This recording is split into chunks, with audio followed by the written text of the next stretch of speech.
Okay, all right, we're good to go. Welcome, everybody. I'm so glad to see you all here. We're excited to have Ruth and Jonelle sharing with us tonight. They're going to talk to us about some of our products and also anxiety. So I am going to just turn the time over to, are you going first, Jonelle?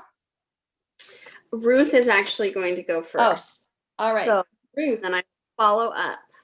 All right. It's all you, Ruth. All right. So Nicole asked me to talk about anxiety and just some tips and tricks that I use to help with anxiety. So anxiety is something I've had a lot of experience with, and I don't know, maybe 5 or 6 years ago, I finally decided to open myself up to the learning from it instead of fighting from it or fighting it. And so ever since then, I've found all kinds of resources and helps that help me deal with anxiety. And one of those is Plexus, by the way. Plexus supplements have been a huge blessing to me.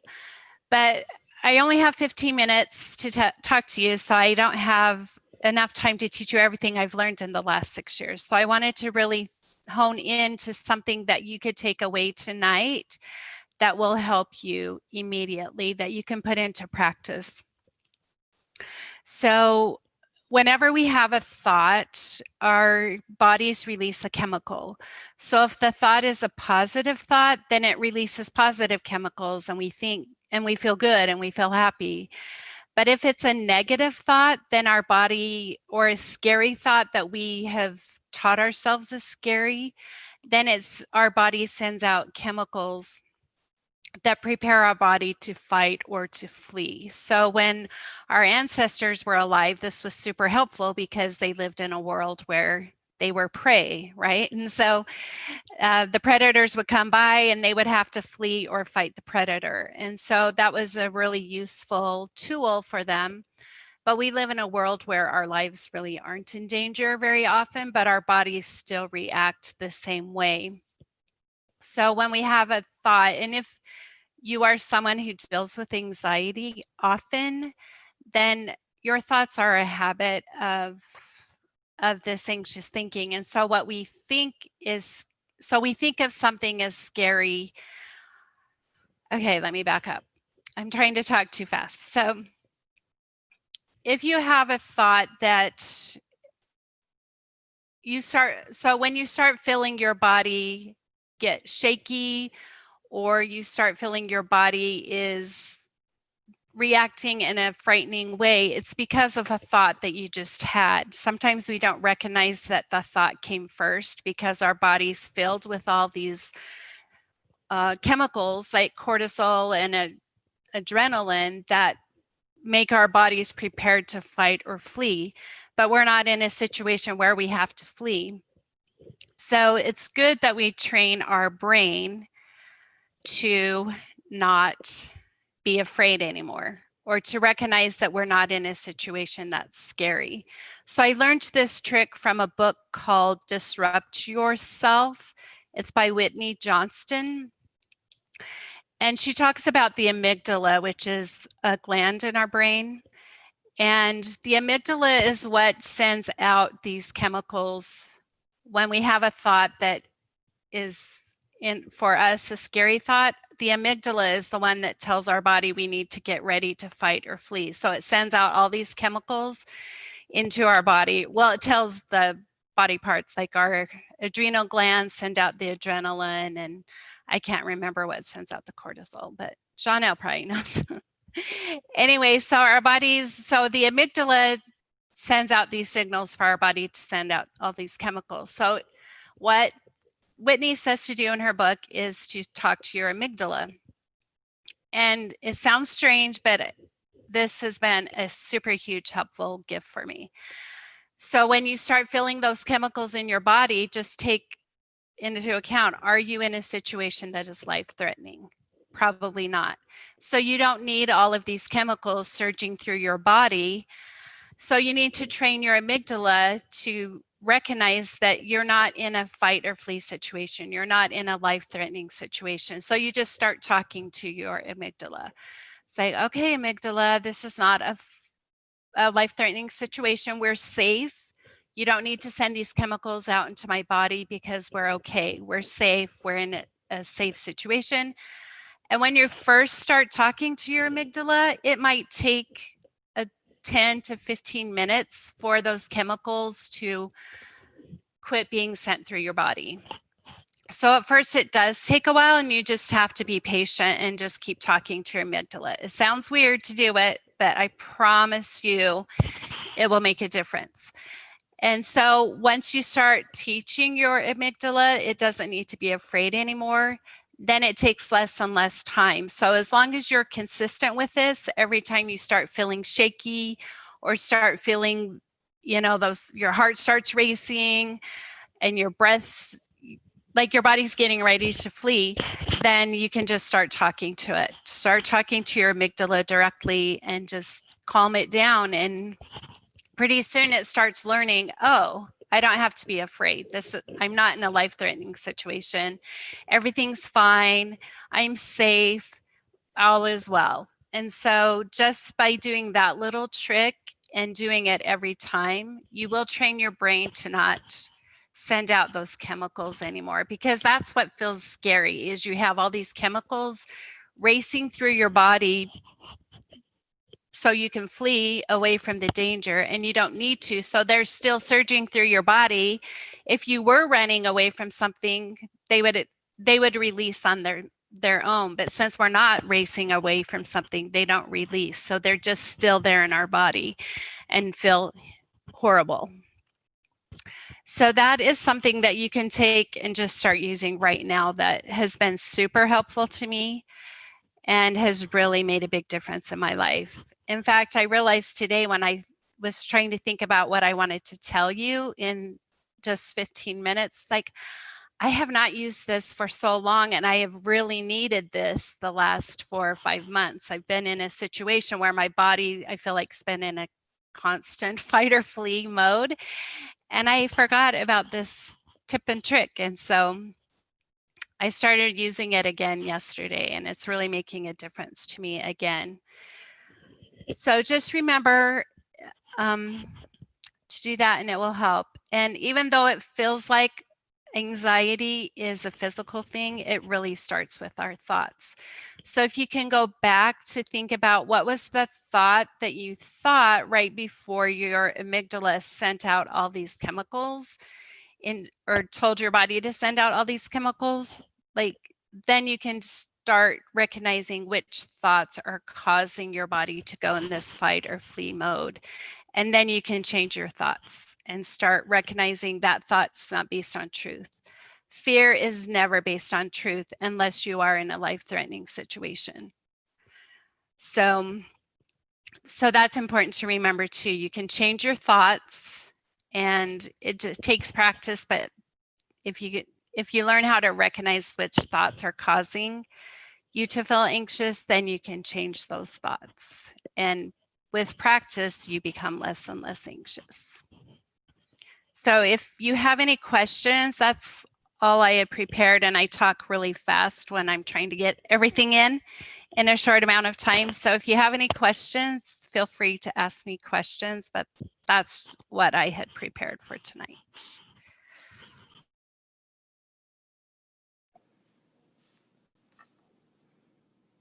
Love it. Does anybody have any questions for Ruth?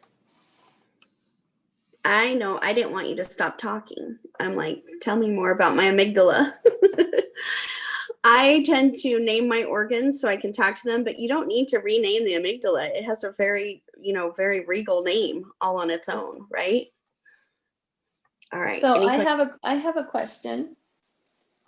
How long do you think it took you to actually be able to feel like you were actually helping your anxiety by doing that? How long do you think it took? Do you mean like over a period of time until I was less anxious altogether? Yeah. It's been a long time since I really did that, learned about it, and started doing it. But I would say I noticed a difference in as little as 2 weeks. Like, I could tell a difference because every time I spoke to my amygdala, it worked quicker. And so, I mean, it wasn't all better within 2 weeks, but I noticed a significant difference. I'm thinking probably within 2 weeks. Okay. So it really does help really fast if you're in the habit of thinking scary thoughts that you don't recognize that you're doing. Like you don't recognize it until all of a sudden you feel all those chemicals in your body, and then it's like, oh crap, here we go again, you know. So like when you said the chemicals are racing, and if you were actually running, you'd be burning them out. I never put that together. So like I think that this would apply. I don't know, maybe I'm wrong, but I had a stressful situation today where I was like, oh my gosh, I couldn't figure it out. And I could feel my body getting shaky, like, oh, but I'm thinking it could work in a situation like that too, not even a scary thing, like a pressure thing, right? Yeah, because you're still having a thought that's causing you to be fearful about something, whether you feel like you can't handle it or something bad's going to happen. It's still whatever thought you're thinking was scary enough for your amygdala to think, oh, we need to get out of here or fight. Mm. So so something about that pressure filled situation was scary to you. Interesting. Thank you. You're welcome. That is so interesting. So you totally gave me a puzzle piece, Ruth, and I will explain that in just a second. You made sense of something that didn't make sense to me before, and thank you. But Ruth tends to do that. Ruth has been a dear friend of mine for years now, and every time I talk to her, there is something that she says that I'm like, oh my gosh, okay. She's just really good at giving you great food for thought. So thank you, Ruth. Ruth is actually my first mentor in the world of anxiety way before I ever felt I experienced it on the high level that I later did in my life. So I'm going to talk about 3 different areas that helped me get through my anxiety and get on the other side of it. And it's kind of, I'll explain the other side in a moment. I'm going to talk about how anxiety works in our body, why these hormones do, what they do. But first I'm going to share a little story because it comes into play here. If you read my Facebook post, if you're friends with me on Facebook today, you heard a little bit about this.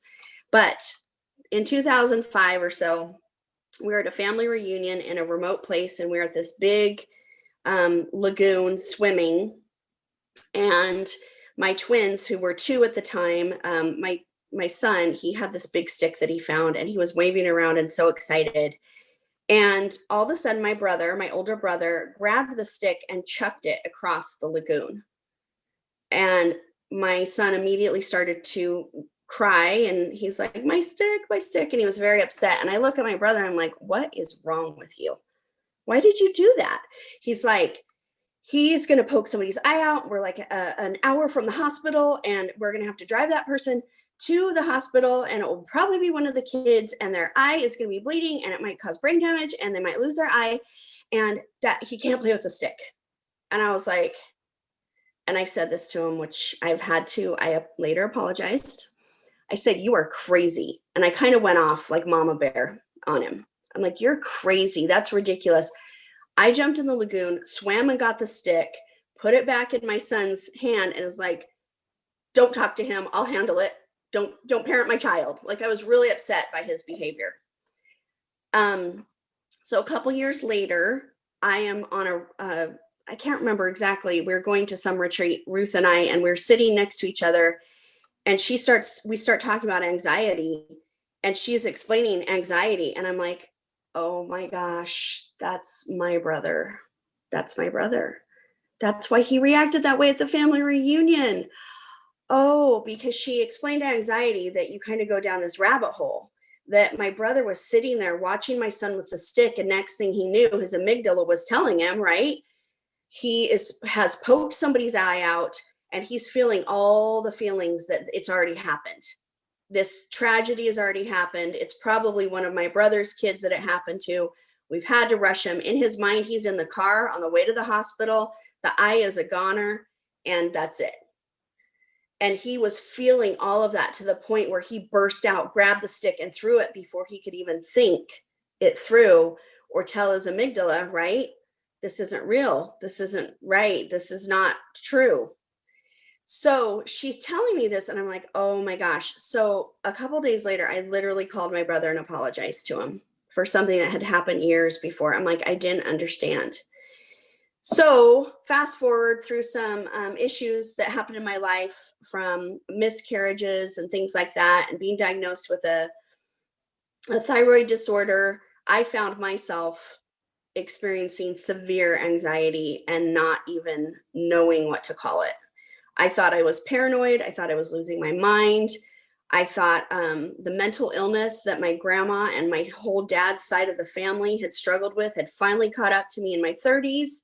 And this is how it was going to be. And I had, beat the clock thus far, but all of a sudden I had it and there was no way to get rid of it. And so to help you guys kind of understand, anxiety manifests itself very differently for everybody. But mine was much like my brother's. I'll give you an example. I was pregnant with my 6th child, finally, after many miscarriages and 4 years of trying for her. And I was so out of control one day that my husband, well, this isn't why, but he was taking all our kids over to my in-laws' house for a visit. And I begged him not to take our son, our youngest son, who was 4 at the time. I'm like, okay, you can all go, but not him. He's like, why? And he had learned to kind of question and gently kind of bring me back to center when I was having some of these anxious episodes. And I had convinced myself in my mind that in order to have the baby that I was pregnant with, I was going to have to lose another child. That's what was in here. It made no sense. I hadn't had a premonition or anything like that. It's just, that's what I believed, that I wouldn't be able to give birth to this child alive if one of my other children lived. And it was this nonsensical craziness, but it was real in my head. So he's like, I'm going to take Vaughn as our sons. I'm going to take him and he's going to be fine. And you're going to be fine. And we're going to see you soon. And so they get in the car, and in my mind, it starts to spiral out of control. I am picking out a casket. First I get the call that there's been an accident. Then I'm picking out the casket, and I'm pregnant and picking out a casket for my youngest child. And it's just this horror, right? It sounds crazy, but that's where I would go. And so that was a big defining moment because I was alone. I didn't have my husband to go to and be like, okay, I'm spiraling. Help me get back to center here. I had to choose at that moment, okay, I'm going to prove this wrong. I'm going to prove it wrong. And I'm going to calm down right now. So basically what Ruth was saying, I started talking to my amygdala and didn't know I was. I'm going to calm down right now. I'm going to let the fear go right now. And when they walk back in the door, and I kept imagining the 2 hours they were gone, I literally just kind of sat and imagined them walking back in the garage door. And in about 2 hours, here they come walking back in the garage door. My son was alive and he was fine. And I proved that fear was wrong. And that was a huge step in my process. At the time, I'm a master herbalist. I was on herbs up the wazoo for anxiety. They weren't really helping me. And so that was kind of the beginning of talking to my amygdala, now that I know what it's called, and kind of not going down that rabbit hole. And then in 2017, we decided to take a cross-country trip across the whole United States. And I really wanted to do it. It was something we talked about for years. And when it came closer to the time to do it, I told my husband, we just can't do it. We can't do that. We can't take all our kids across the country for a month, and it's too scary and I can't do it. And he's like, yes, we can. And we are. And so we did. And that was another way to prove that none of us died. Nothing happened. Even if we had, it would have happened anyway, right? So it was a constant proving of this isn't real. And that's what I'm appreciative for Ruth for putting that into place. It was my amygdala that I was talking to. I didn't understand that till tonight. So thank you. Right after we came home from that big trip is when I started Plexus. And I started that for something completely different. Not even thinking. I don't even think I told Nicole that I was talking about anxiety. that was one of my issues. I don't remember that I even said that to her. It was for other health issues that I was talking to it about. So that's kind of my timeline. So I'm going to give you a couple facts about anxiety really quick. We're just going to talk about these for a couple minutes and then take any questions. 90% of serotonin, which is our happy hormones or happy, the happy feelings in our body, are created in our gut. So if 90% of something was created somewhere, we would consider that the root of its creation, right? So our gut is really the creation of where our serotonin, it's our serotonin factory. And then cortisol is our stress hormone, and cortisol is released by our adrenal glands. And so gut health plays such a huge role because that is the root of where the happy hormones come from that combat the cortisol, which are the stress hormones. And so there's two words that are important, and they sound kind of sciencey, but they're really simple to understand. One is symbiosis, which means everything's working together for our good, and it's working together, and we have a happy microbiome and happy body. And the other word is dysbiosis, means we're out of whack. We are in dysfunction. We are not, the adrenal glands are not working with the brain and the gut, and everything is kind of just on its own, and we're not doing well. So symbiosis and dysbiosis. So the gut-brain highway, and I have a really good article that I studied that I'll post in our group, or if anyone wants me to send it to them, that was really fascinating on this. And it says the microbiome communicates with the brain via the vagus nerve. Now, I am from Las Vegas, but it is spelled different. It's VAGUS. And so there's this nerve. So we have our brain here, right? And we have our gut down here. And there's nerve fibers that are the vagus nerve that are embedded in the tissues of our intestines. So we have these nerve fibers that go from the gut up to our brain, okay? And they connect the brainstem to the digestive organs, and they're embedded into that lining, kind of like an underground, like if we had underground, electric, whatever going on. And inflammation blocks the signals. So if you have inflammation in the gut, or like just dysbiosis, meaning you're not going to the bathroom regularly, you have a bunch of literally like junk sitting in your gut. If there's inflammation, you have leaky gut or inflammation of any part of the gut, it swells that area up, and those fibers do not communicate well with the brain. And that is why the gut is so important to the brain, and anxiety and depression and mood disorders is because it has a direct result. It cannot communicate well. Like I said, there's waste that can block signals. If you're going to the bathroom just a couple times a week, you have waste that is sitting there blocking those signals. And so that was really important for me to understand. So supplements help clear the pathway. So the way that I think in pictures is kind of like your car battery, right? I don't think they do this as much anymore because I never have to do it for my car. But in high school, I drove a 1988 Toyota Camry, and every couple months, I would have to clean the junk off of the terminals on my battery. And so when you think of like a battery charger, like the cables being, your gut, and then the knobs on top of the battery are like the gunk that builds up, other inflammation, poop, whatever it might be. And then the battery is our brain. And so you have to clean those cables off regularly to get that pathway to go through, that electrical current to go through. So that's kind of the way I thought of it. Stress also shuts down the vagus nerve. So you have these fibers that are embedded, and you have inflammation that shuts down, waste that shuts them down, stress that shuts them down. And then you have a porous gut lining. And after time, when it's shut down like this, you start to get waste leaking into other parts of your body from the porous lining of your intestines, and you have leaky gut syndrome, which I was actually diagnosed with 21 years ago and no longer have, and haven't had that for quite some time. So that's what's happening in our bodies. Now, everybody might not have all those things, but you think, why do I have anxiety? Why am I all of a sudden afraid of my own mortality or my children's, or some people, it might be natural disasters. It might be something that kind of has fixated in their mind. And you're like, why am I worried about this? Where is this coming from? And it's not because you saw a scary movie. That plays a part into maybe what you're fearing. It's not because of anything except for what is literally going on in your gut and how it is speaking to your brain. So I find that extremely fascinating. Okay. That then, I mean, I could talk about that for like hours. My green personality, which is needs to know all the details, could just go off on that.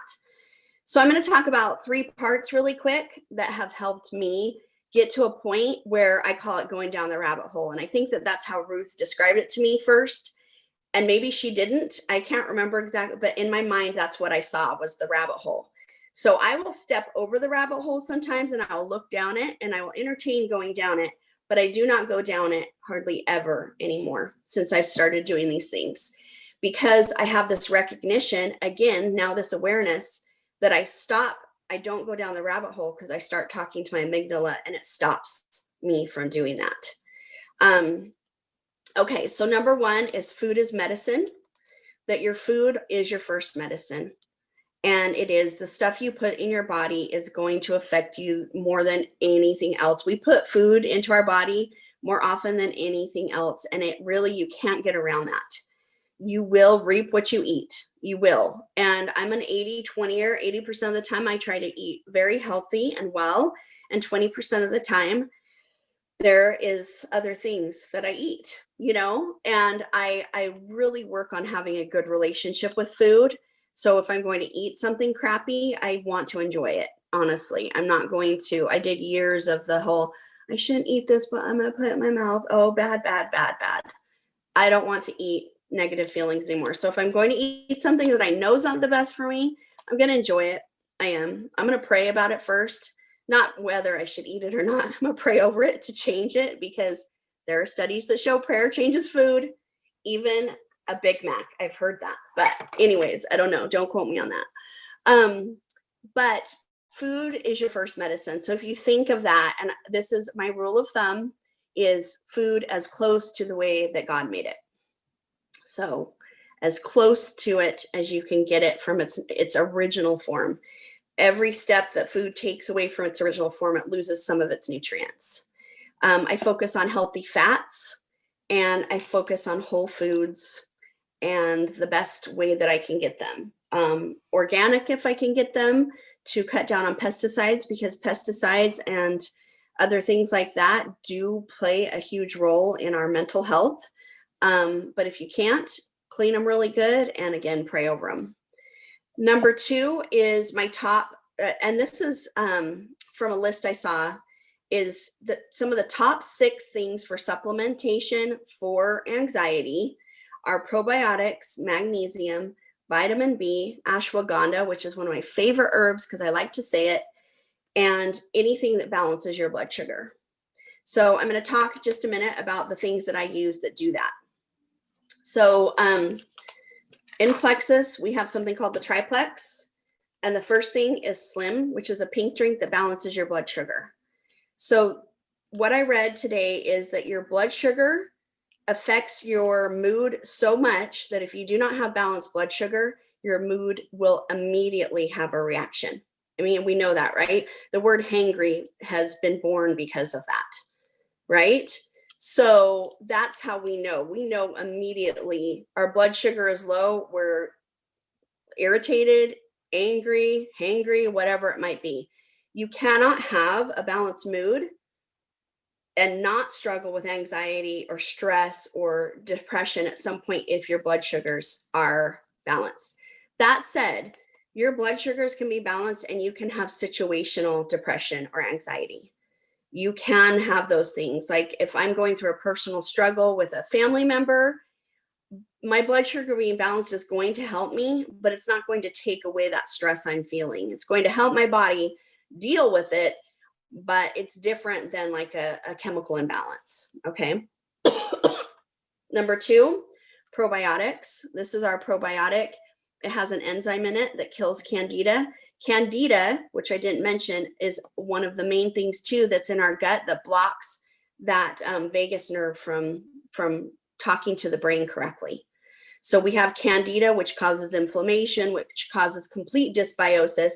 Then our gut can't talk to our brain. So this kills the candida and then helps bulk up the flora, the good flora that already exists in our intestines and all of our digestive organs. So some people think, oh, I need to take probiotics because my body doesn't have them. Everybody's body has them, but at different levels, depending on how our health is. And so what you're doing is just putting in the good guys, killing the bad ones. And then the Trash Man BioCleanse, which is magnesium, which was talked about on that top 6 of supplements. And this was not from a Plexus company. This was from an independent, I think it was a Harvard review, actually. So this gives you your magnesium. It helps keep you regular, which takes out the waste. So that waste isn't sitting there messing up that relationship of the vagus nerve and the talking, between the two. And it also gives you your good magnesium dosages. Okay, so those 3 things. The other thing, I would just take this before when I was struggling with stress more often, and 2020 hit and I just always take it now. So ashwagandha is my favorite herb. It's in its own, just all by itself. This is my favorite brand. I do not like any other brands. I'm a super snob about ingredients and brands. So Gaia Herbs is a really well-known brand and really good brand. It's actually in a gel form inside the capsule. So that's like a black gel. The herb is suspended in there. And I love it. I take 4 of these a day, and you can get it at Sprouts and you can order it on Amazon. So that's something I do in addition to my Plexus that helps. The bottle that I do not have because I'm actually out of it, that has really was the game changer for me for turning that corner of going down the rabbit hole of anxiety, was Vital Biome. And Vital Biome is just good probiotics. Oh, Nicole has it right there. Isn't it pretty? It has a special bottle. Now, I will tell you right now, I've been out of Vital Biome this week. Heidi had to do a mental health check-in on me because she must have felt that I was out of my Vital Biome. I did not realize what a difference. I did realize because I've been out of it before, but since I started taking that just my 2nd month, when I started Plexus, I have noticed such a huge difference. One of the biggest things in it is in Vital Biome, it's all different strains of probiotics. There's one probiotic in there that is a SIBO, SBO. SIBO is a digestive issue. SBO probiotic. That means it's a soil-based probiotic. Most kids, when we play in the dirt, we get that colonized in our gut by playing in the dirt as kids. And because kids don't play in the dirt anymore and our dirt is cleaned so well, and we don't get the dirtiness that we used to, we don't get it colonized in our gut like we used to.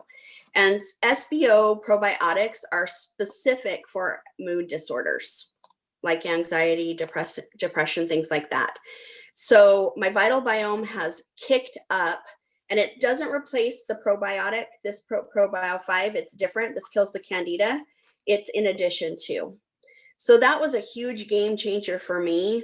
I didn't really realize the first month I was on it, my daughter came to me, my teenage daughter, and she said, and this was her exact quote, she goes, "Mom, you seem a lot more jolly." And I was like, "Oh, I do?" And she's like, "Yeah." And I'm like, "Oh, well, okay, I'll take it." But it really coincided with me starting Vital Biome. So balancing my blood sugar with the Slim, getting the magnesium, getting the probiotics. Also, another big thing that's great for anxiety is 5-HTP, which is an amino acid, and it's in our MetaBurn formula. A lot of people that have struggled with, anxiety, depression, like MetaBurn a lot. It really helps them with that. Number 3 is, and I'm just going to skim over these and then we'll finish up, is getting enough rest. That is in direct correlation. I'm a night owl. I struggle with getting enough sleep. And I notice a huge difference with my anxiety when I have not slept well. Or I usually always sleep well when I haven't slept enough. Okay. Having support and help. I love, I go to counseling from time to time as needed. I love my counselor. So that's a big thing. I started going to counseling for traumatic childhood issues, and it really helped with my anxiety too. It's nice to be able to talk about it. Talking to good friends about it, trusted friends, husband, whatever it may be, not keeping it a secret, not keeping it inside. And I did that for years and years and years. In fact, making the Facebook posts that I did about it today, I have had multiple messages from family members and close friends that I've known forever saying, I had no idea you struggled with that for so long, because I was keeping it a secret. I was ashamed of it. I didn't want to talk about it. It didn't make sense to me why I was experiencing it. I was angry about it. And so I kept it to myself. So support has been huge. And even tonight, I'm breaking out in a rash on my chest. I can feel it as I talk about it, but it feels very freeing to just say it, because we all got something, right? We all struggle. So it feels very freeing for me to say it in this forum. And I appreciate the energy that's here that helps me feel safe to do so. So meditation for me has been one of the biggest things. I meditate a couple times a day now, out of just necessity. And I love guided meditation. Sarah Blondin is one of my favorites on podcasts or the Insight Timer. Sometimes I'll just meditate to a chime. I love listening to Baroque music. There's a channel on Spotify called Baroque Study or Calming Study Baroque music. I love to visualize to Baroque music. And so that's very calming to me. But meditation for me is crucial. And I've shared this before on other calls, but I've learned to meditate anywhere and everywhere. I meditate in the middle of my day with all my kids around and noise and everything. And I meditate alone, all by myself, in the bath or on the front porch or in my closet or wherever it might be. I've learned to just meditate wherever I am, because it's just so, so important to me. That gets my head right. It connects me to my Heavenly Father, which is my belief system. It connects me to all of that energy. It connects me to the earth. It connects me to my higher self. It connects me to the person I want to be, my future self. It helps me let go of my past self. I just kind of can't give meditation enough props. Another thing is to move my body, which I struggle with. I am not great at it, but I notice the days that I do yoga or I do walking or some type of movement with my body, everything is different. And I don't know why I struggle with getting into such a routine with it, because I know how much it changes me. But that is a big, big thing that I've noticed, that when I move my body, even in just gentle ways like walking or yoga, it's a huge, huge difference. I wanted to share one last thing. This was really big for me. There's a lady named Brooke Hemingway who is one of the tops of our company, and she is really into exercise. And she and Nicole on our call tonight really inspire me, because they're always moving their body. And it inspires me to see them. It makes me better than a reminder on my phone. If I see Nicole's post about moving her body, or Brooke, I'm like, okay, I got to do it. They're kind of my reminders. But she posted a couple weeks ago, she posted just that it was late at night, and she just turned on this music and just started moving her body, like doing yoga poses and just, oh, it says low battery, even though it's plugged in, doing yoga poses and just moving her body gently. And she played this song that now, like, I just can't get enough of it. So I'll tell you what song. It's called Take It Easy Body Flow by Jetta, like the car. And it's on Spotify. So I'll just turn that on, and I have to be alone because I'm like a baby giraffe. If I move my body, people are going to laugh at me, but I have no coordination and no rhythm. But I'll just turn that on, and my body kind of like, I'll go into warrior pose, or I'll go into, whatever. My body just moves to that music the way that it wants to, and I feel so good. And this was huge for me because I'd never done anything like that. And so I don't have any poses specifically. I don't have any, things I have to do. I don't have a piece of paper that shows me different things. I'm not watching someone. I just kind of listen to my body and do it. So that is what I'll end with. Those are our tips. And I appreciate Ruth sharing that amazing truth that just really kind of tied all my thoughts together of why my life changed because of being able to talk to my amygdala. So that was the overarching, just huge aha. So thank you, Ruth. And thanks everybody for being here. Any questions? Sorry, we went over time. How does that happen so fast? Feel free to unmute and ask anything from Ruth or I, something you've thought of.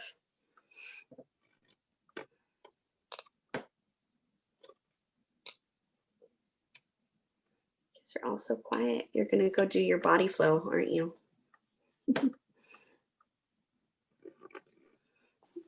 All right. I am going to look that up for sure. I wrote it down. It's What great. was that herb from Gaia? What was it called? Ashwagandha? Ashwagandha. Okay. Isn't it fun to say? And it's the root. And again, like it's in other forms. There's some really horse pillish looking ones. This one, just the best, I think. Okay. Yeah. I think this is like 2020. Everyone needs to add this to their regimen. Ashwagandha in 2020. For sure. Yeah. Well, thanks everybody. All right. Thank you. Thank you, Ruth. This was amazing. Thank you. Picked up Good some night, great tips tonight. Yeah. Believe. Yes. All right, everybody have a good evening. Thank you.